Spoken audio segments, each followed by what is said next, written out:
This site you have already said this is anticholinergic. So you have already, some of you have gone for eye refraction testing. So the drops that is they are putting, it is atropine drops or homatropine or tropicamide, whatever. We will be seeing all the names. So before going into anticholinergic, we will just see what are the effects of a cholinergic drug, because whatever the cholinergic receptors, the drugs acting on cholinergic receptors produce, that is the opposite of that it will happen with anticholinergics. We have everything you have already seen. We are just refreshing it. That is, cholinergic receptors are M1, M2, M3 mainly, and also NM and NN.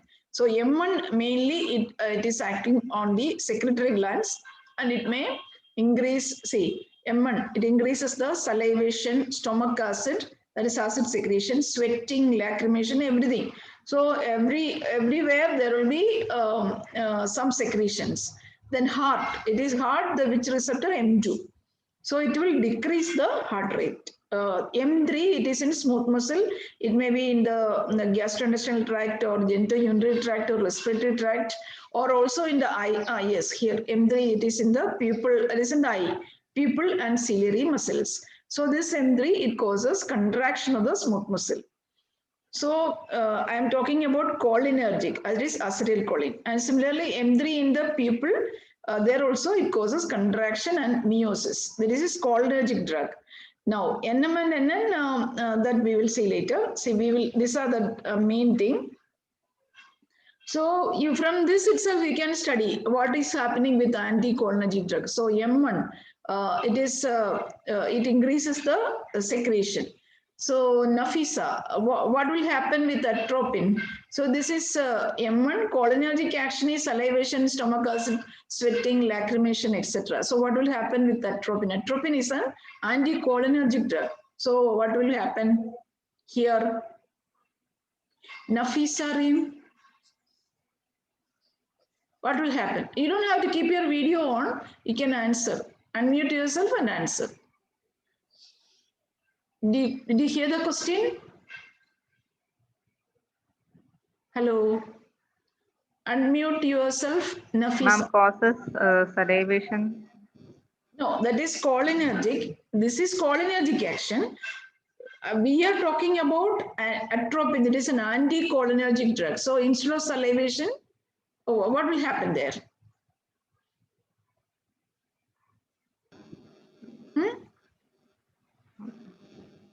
If the salivation is stopped, what is happening to your mouth? It dries the mouth.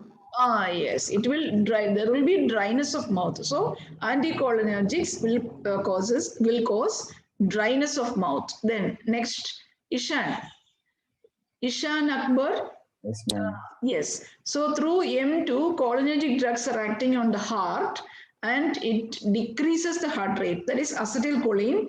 It acts on M2 in the heart and decreases the heart rate. So what will happen with atropine? Increases heart rate. Increases heart rate. So atropine will increase the heart rate. Okay, next, Amina. Amina Sadiq, no? Ma'am. Yes. So this M3, through M3 receptors, cholinergic drugs or acetylcholine, it acts on the smooth muscle, that is somewhere in gastrointestinal tract. It causes the contraction of smooth muscle and cause diarrhea. One factor will take. It causes diarrhea. So what does atropine do? It somewhat decreases the peristalsis, constipation, bronchodilation, and urinary retention. Oh, okay. Madam has taken all these things, so you are repeating that. Okay. So very good. That is correct. So it causes constipation, bronchodilation, and urinary retention through M3. Then another thing, through M3, it acts on the pupil and ciliary muscle. It contracts and causes meiosis. Faris. Faris, please answer. Yes, ma'am. What will happen with the atropine? Relaxation of skeletal muscle. Skeletal muscle. No, I am asking about the pupillary muscle and ciliary muscle. It causes contraction and causes meiosis. So through M3 receptors, the atropine, which is an anticholinergic drug, what does it do? Or what does it cause? Faris. Mydriasis. Yes, midrias. Who are with you? Where are you, Faris? You are at home or in hospital? Okay, please mute your phone. Please mute your phone. Please don't disturb. So now we have seen all the action. So same thing we will be now going through. So this is now you understood the actions. So now for that we will be seeing the uses. So as we found that it decreases the secretion. So it is used as an anti-secretory in pre-anesthetic medication. That is, before giving anesthesia, we have to reduce the secretions. Otherwise, during the anesthesia, I mean, whenever surgery is done, we have to give anesthesia. So that time, if more of secretions comes, it will be a problem. So we are giving atropine or this anticholinergic drug as pre-anesthetic medication.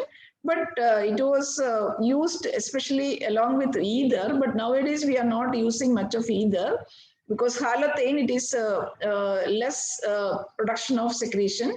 But even then we are using atropine, because it will prevent the laryngospasm, and also vasovagal attack during anesthesia will be prevented. So because of that, we are using in as pre-anesthetic medication as anti-secretion, because it decreases the secretion. We have already seen it decreases the secretion. Now, again, another reason why it is used in pulmonary embolism, again, it reduces the pulmonary secretion. Embolism means it will be the pulmonary artery, there will be the emboli will be blocking it, and it causes the pulmonary embolism. So the secretions, everything, it will be produced with the reflex secretions produced by the emboli will be reduced. For that, we are using anticholinergic. Then another condition called Parkinsonism. In this, you can see the drooling of the saliva. So it decreases the salivation. So so because of the drooling means that the saliva will be dropping like that from older patients of Parkinsonism. To reduce that, we can use that anticholinergic. Then peptic ulcer. We will study later why it is used in peptic ulcer. So it is again decreases the acid secretion. So it is used in the peptic ulcer. Then antispasmodic, because it intestinal smooth muscle, it causes relaxation. So whenever there is colic is mainly because of these spasms. So colic means there is some pain, the contraction causing pain. So intestinal and renal colic, we can use this atropine or anticholinergic drug. Then drug-induced or functional diarrhea, because we have seen it causes constipation. And then pylorospasm. So this pylorus, you can see this is this pyloric sphincter. If there is a spasm, that can be to some extent it can be reduced. So these are some uses. Again, many uses are there. To relieve urinary frequency, urgency, and enuresis. So for this, certain specific drugs like oxybutynin, tolterodine, fluvoxamine, and darifenazine, these are the drugs used. Because we have seen who answered like that, Amina. Amina has told it causes urinary retention. So those are having urgency, that is a frequent urination, to retain the urine, we can use this anticoagulant. Usually we won't use that, other drugs are there, but as an action, we can say that. Then dysmenorrhea. Dysmenorrhea, it is actually it is a pain during menstruation. So because of the spasm, we will be having the pain during menstruation, that is before menstruation or after during menstruation. So that can be also prevented, but usually NSAIDs like paracetamol, usually we will use it. Now bronchial asthma. So Amina was telling it causes bronchodilation. So this vagal activity or acetylcholine or it causes bronchoconstriction. So atropine or any anticholinergic drug can be used as bronchodilators. But in bronchial asthma, this atropine, it is not commonly used.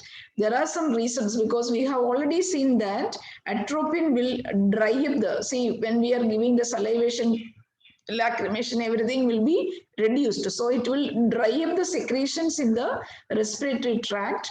So if the secretions are dried up in the respiratory tract of an asthmatic patient, it will be again difficult for him. So because of that, atropine will not be used in bronchoconstriction or bronchial asthma. But instead, there is another drug called ipratropium bromide. This ipratropium bromide,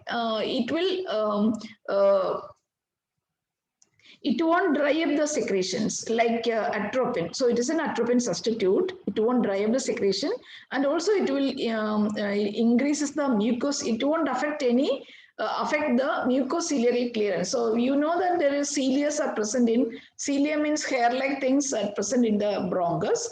So for clearing the secretions, the action of cilia is needed. So this clearance, it won't be affected by ipratropium. So for two reasons, why it won't decrease the respiratory secretions and it won't impair the mucociliary clearance, ipratropium bromide is used in mainly in asthma as well as COPD, that is chronic obstructive pulmonary disease.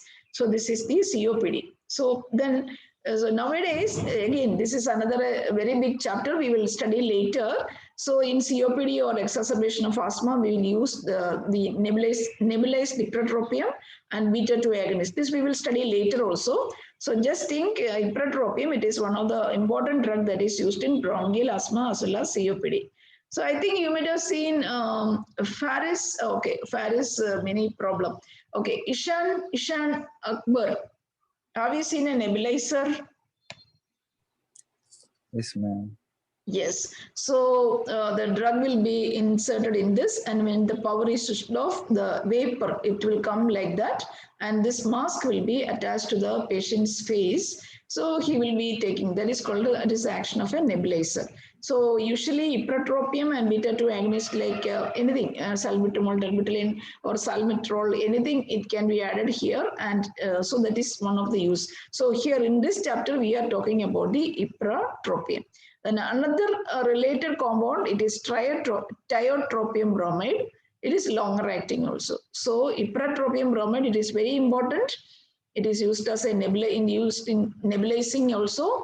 And another longer acting, it is tiotropium bromide. Now, this picture we have already seen, some of you have already undergone also, I don't know. That is atropine or atropine substitute, they can be used as a mydriatic or cycloplegic. Mydriatic means the pupillary dilatation, because to see the, to do the refraction or see the lens, retina, everything, we need the mydriasis of the eye. So for producing mydriasis, we are using this anticholinergic, and also cycloplegia. Cycloplegia means the spasm of accommodation. It will be reduced. There will be paralysis of accommodation, paralysis of the ciliary muscles, so that it will be easy to see everything. So there won't be any spasms, or it is easy for the ophthalmologist to check everything. So that is the atropine or atropine substitute. They are used as mydriatic and cycloplegic in the refraction testing. Then tropicamide, it is so there are different drugs. Atropine, it is longer acting. Tropicamide, another substitute, it is a briefer action. But in children we need. So again, tropicamide, even though it is briefer, it has got mydriasis but less cycloplegia.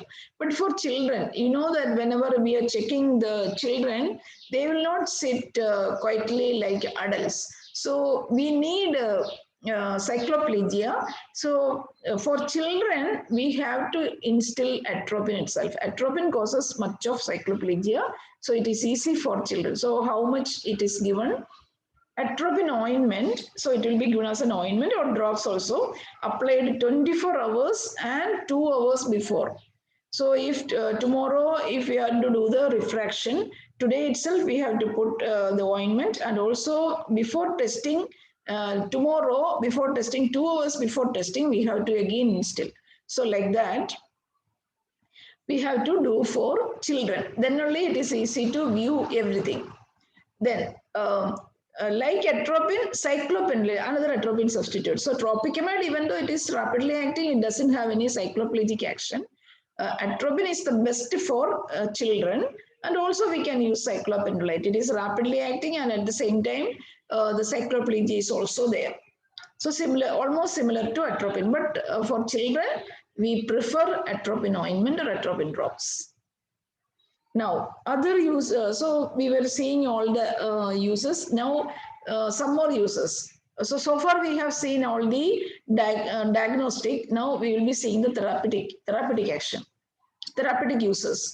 So already, 1 minute. Can you hear me? Because my net there is a problem. Can you hear? Are you able to see? Are you all there? Hello. Nafisa Reem, are you there? Hello.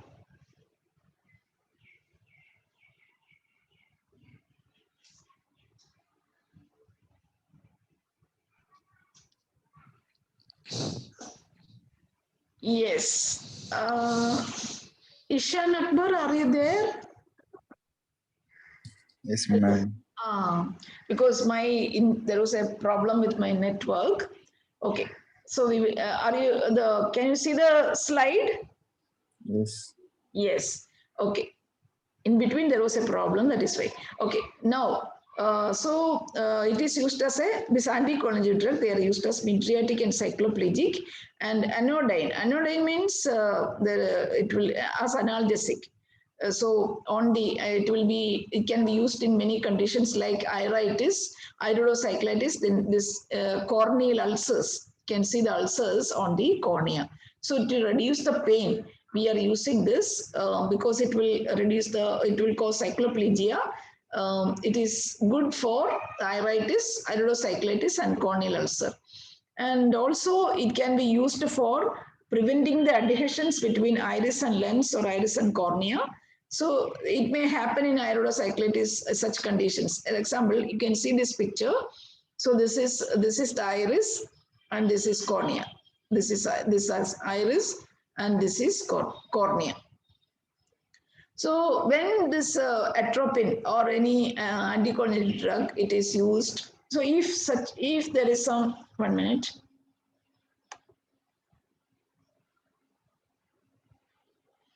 If there is some adhesion between this iris and lens or iris and cornea, for example, iris and lens, we will see. So when miotics are used, this suspensory ligament, it will be tightened and the lens will be convex. It will bulge out. Whereas in atropine, there is this will be relaxed, and so the lens will become very thin, and this adhesion between the iris and lens, it will be broken.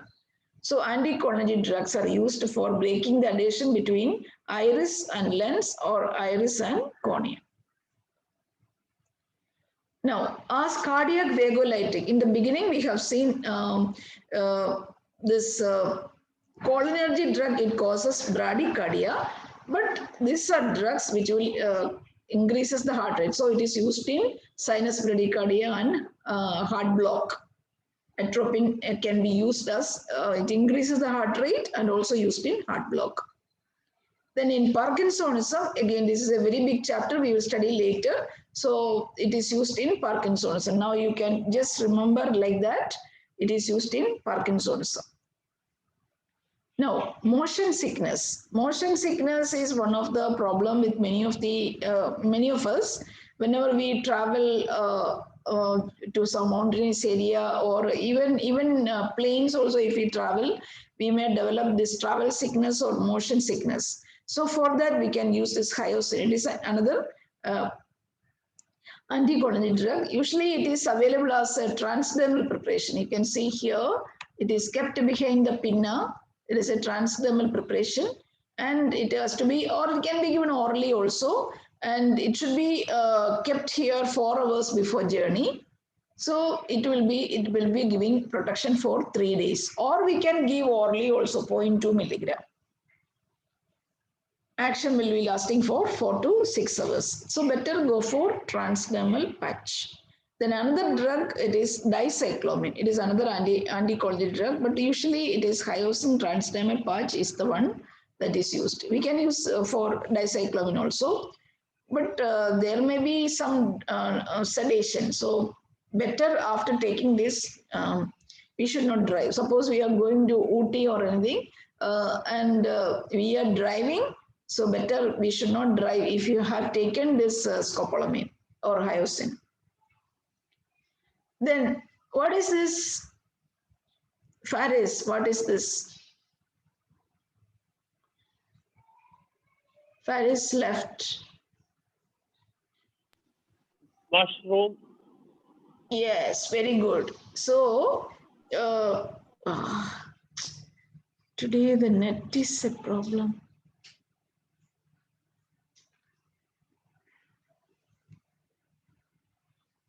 Hello, are you all there? Yes or no? Yes, ma'am. Ma'am. Okay. Hello. Here the power is going and coming, so there is some problem today. Okay. So it is to antagonize the muscarinic effect of drugs and poison. So in mushroom poisoning, there will be muscarinic, many muscarinic actions. Because of that, there will be all the toxic effect will be there. To counteract, it is as an antidote, it is used, this atropine. Atropine is used in case of mushroom poisoning, early mushroom poisoning. There are different types of mushrooms, but one type only it is used in this anticholinergic drug, this atropine. It can also be used to block the muscarinic action of neostigmine when it is used for myasthenia gravis. Myasthenia gravis, you know, myasthenia gravis, it is a condition. It will be taken in detail again, where there will be a weakness of the muscles, and because of the there is a nicotinic receptor antibodies are formed, and the action of acetylcholine will not be happening. So such cases we will be giving neostigmine. Neostigmine, it is a cholinergic drug.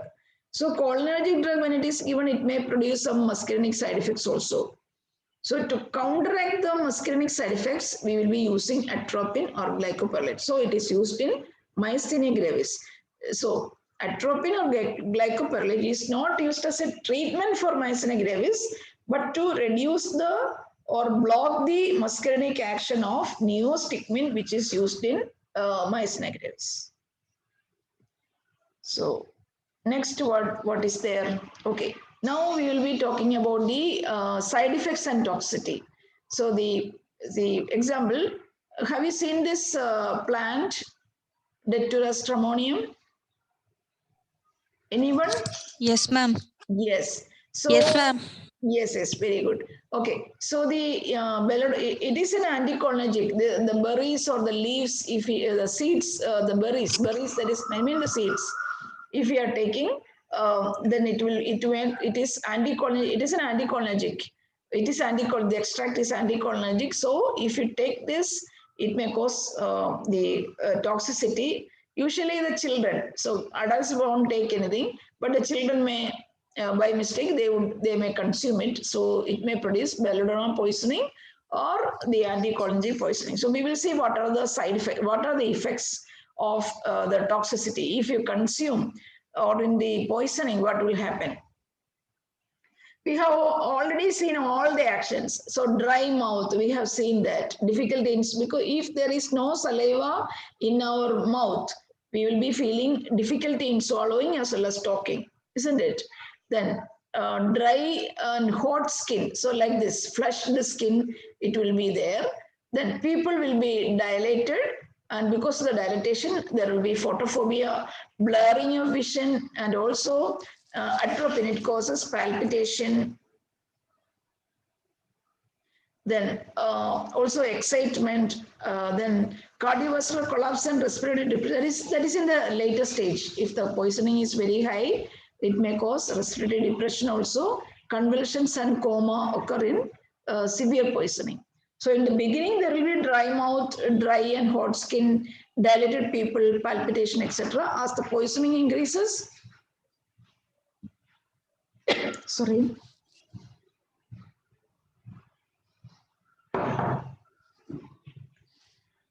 In severe poisoning, all these things can happen: cardiovascular collapse, respiratory depression, convulsions, coma, etc.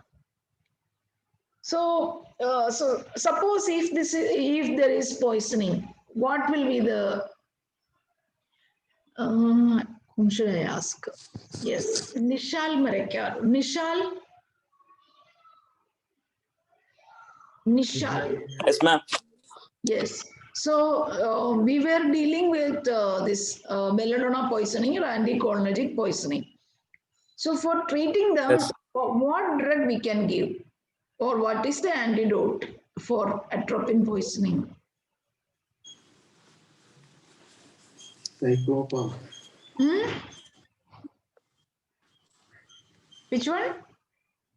Glycopyrrolate.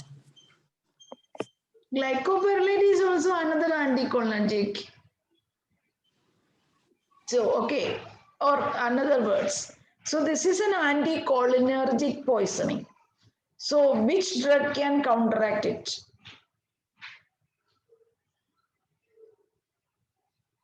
Anticholinergic poisoning. So which drug we have to give? Physostigmine, ma'am. 1 minute, let him answer. Nishal. Nishal Marekar. Yes, ma'am. Yes, this is an anticholinergic poisoning. So which drug can counter the anticholinergic poisoning? Think and tell me. I'm not asking you any drug name. Which group of drug can block it?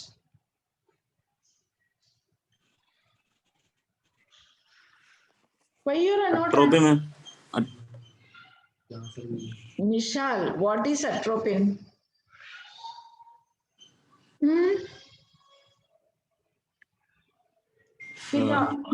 Yes. You have the answer? Anticholinergic. No, I'm asking again. Okay, Anticholinergic. it is an anticholinergic. We are talking about the anticholinergic poisoning. Okay, I'll ask another person. Fida Rafi. Fida.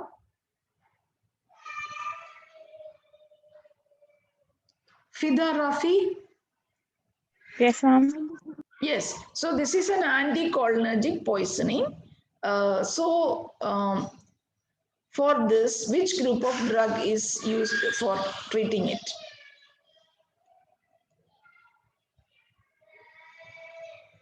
One minute, I'll just close the door.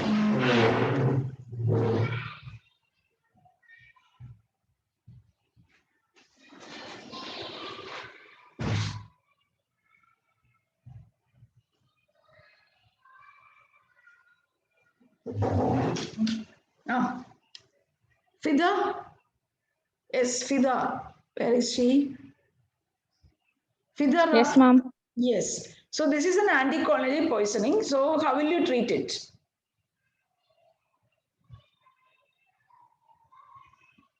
Okay, Nafisa. She has already told. Nafisa Reem. Yes, ma'am. So what were you telling? Which drug? Physostigmine drug, ma'am. Yes, it is physostigmine. See, this is an anticholinergic poisoning. So we have to give a cholinergic drug, isn't it?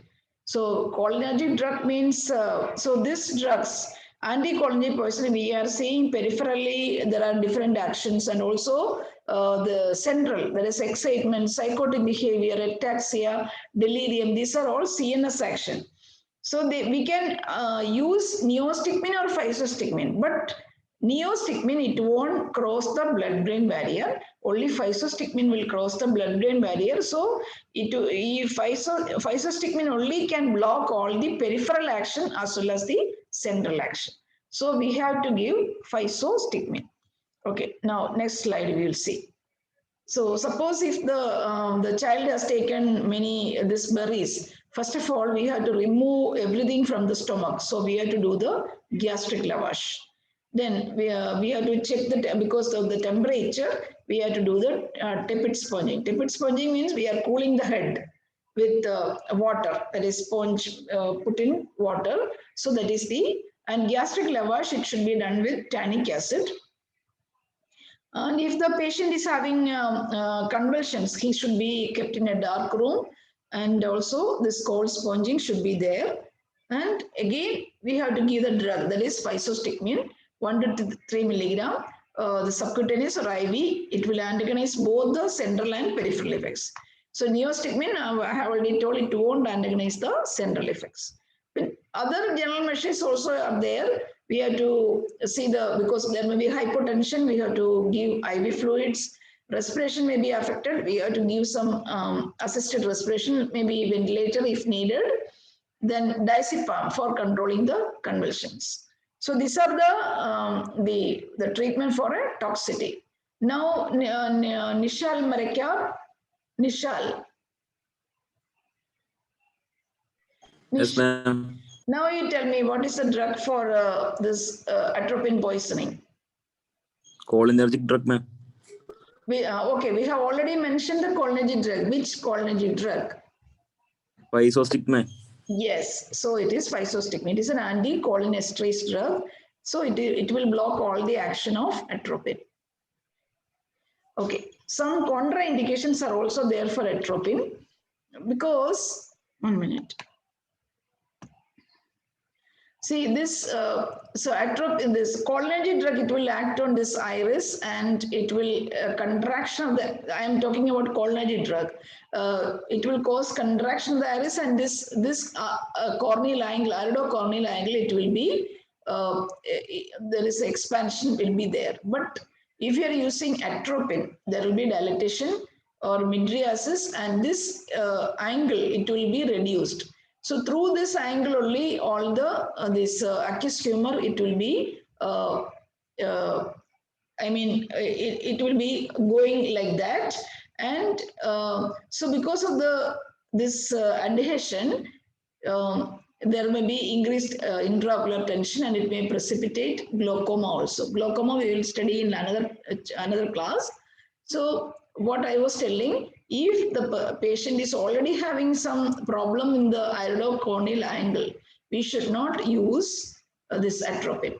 Or patients who are prone to glaucoma, we cannot use any atropine or atropine substitute there are other drugs for testing refraction. So we cannot use atropine substitute or atropine. Okay. Now in elderly males who are having hypertrophic, this prostatic hypertrophy. So you know that males, there will be a gland called prostate, and already because of the prostate, see this is the normal urethra, and because of the prostate, the urethra is actually narrowed up. So if you're using this atropine or atropine substitutes in such a patient, this the bladder tone, it will be reduced, and again the sphincter, this tone will be increased, and there will be again obstruction for or urinary retention will be there. So that is so we cannot use atropine in case of this people, this patients with prostatic hypertrophy. Then atropine in the stomach, it delays the gastric emptying. So if you are taking some drugs along with atropine or atropine substitutes, its absorption will be delayed because atropine delays the gastric emptying. Okay,